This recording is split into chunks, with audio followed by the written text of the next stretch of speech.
Good evening from New York. I'm Chris Hayes. The CEO in charge of the largest public oil company on the planet is all about fracking in America, except when it's in his own backyard.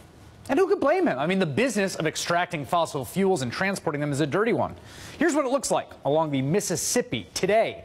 Boats stranded after a barge collision yesterday sent over 31,000 gallons of light crude oil into the water, forcing officials to close a 65-mile stretch of our nation's greatest river, including the Port of New Orleans.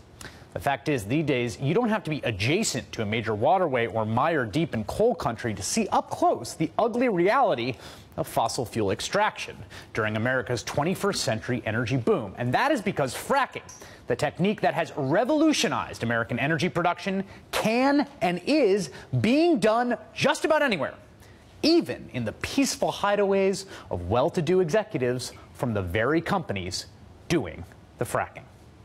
Ours is an industry that's built on technology, it's built on science, it's built on engineering.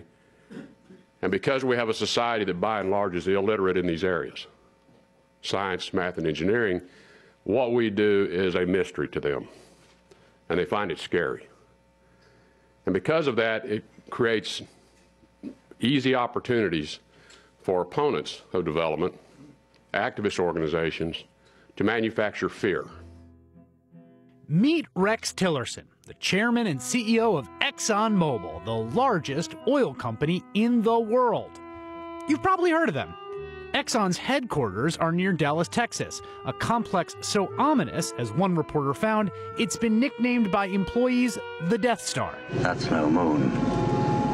It's a space station. In 2012, Tillerson took home $40.3 million in compensation. Today, ExxonMobil is the largest natural gas producer in the country. Natural gas is cleaner burning than most fossil fuels, and it's vital to our energy needs. So for ExxonMobil, fracking is the future, and they'd like it with as little regulation as possible. It's largely, I think, regulatory policy is what could upset the realization of this tremendous potential for our economy. As for people who are concerned about fracking in their backyards, well, they're misinformed. There has not been a documented case of substantial or even, I would argue, insignificant contamination of fresh water as a result of hydraulic fracturing. So I think the fears are misplaced. Some has been through a lot of less than perfect information that's been provided. So Rex Tillerson thinks fracking in someone's backyard is perfectly legit. But fracking near his own backyard, now that's a different story. And really, who can blame him? Tillerson and his wife own an 83-acre horse ranch in Bartonville, Texas, a Dallas suburb. It's worth over $5 million, a remote, sprawling estate, and the Tillersons would like to keep it that way. We would like to stay here a long time. I cannot stay in a place where I do not know who to count on and who not to count on. You see, Bartonville is located right smack dab in the middle of the fracking bonanza sweeping across Texas. And in order to frack, you need a ton of water.